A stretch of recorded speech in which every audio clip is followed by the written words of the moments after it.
পবিত্র কাবার পথে যাত্রায় মুসল্লিদের চোখে মুখে তৃপ্তির ছাপ। শেষ মুহূর্তে হজযাত্রীরা দেখে নিচ্ছেন মালামাল। ফ্লাইট ধরতে কেউ বা বিদায় নিচ্ছেন প্রিয়জন থেকে। সবার চাওয়া একটাই, পাপ থেকে মুক্তিসহ বিশ্ববাসীর শান্তি কামনা। আল্লাহ যেন আমাদের হজকে সহজ করে দেয় এবং কবুল করে নেয়। আল্লাহ তাআলার কাছে তৌফিক দান চাচ্ছি। উদ্দেশ্য শুধু আল্লাহর নৈকট্য পাওয়া, এটাই সবচেয়ে বড় উদ্দেশ্য। আল্লাহ পাক গুনাহ মাফ করবেন এই উদ্দেশ্যে আমরা যাচ্ছি। আল্লাহর ঘরে যাই আমরা তওয়াব করতে পারবো, এই জন্য আমরা মনের দিক দিয়ে খুবই আনন্দিত। তবে ভিসা জটিলতায় এখনো প্রায় ৬,০০০ মুসল্লি। যেসব এজেন্সি এখনো কোনো ভিসা ইস্যু করতে পারেনি তাদের বিরুদ্ধে আইনি ব্যবস্থা নেওয়া হবে বলে জানায় হজ কর্তৃপক্ষ। ৬,১৫৫টি ভিসা এখনো ওয়েটিং ফর ভিসা।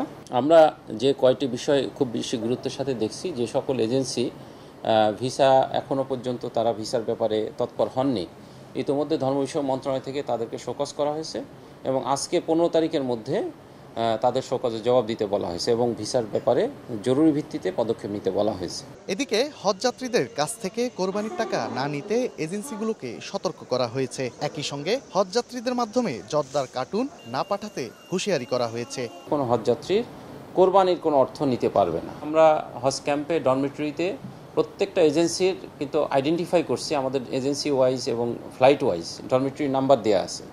যদি কোনো এজেন্সি এরকম জর্দা পরিবহন করেন তাদের বিরুদ্ধে কিন্তু কঠিন অ্যাকশন নেওয়া হবে এবং তাদের বিরুদ্ধে আইনগত ব্যবস্থা নেওয়া হবে। হজ পালনের জন্য এখন পর্যন্ত মোট ১৯,০০০-এরও বেশি হজযাত্রী সৌদি আরবে পৌঁছেছেন। চলতি বছরে হজের শেষ ফ্লাইট ছেড়ে যাবে আগামী ১২ই জুন। তানভীর হাসান মেঘ, সময় সংবাদ, ঢাকা। গরম গরম রুটি, সাথে সুজির হালুয়া, দুর্দান্ত জুটি। তবে জুটি জমাতে চাই তীর আটা ময়দার সুজি, কারণ তীর ছাড়া আমার চলেই না।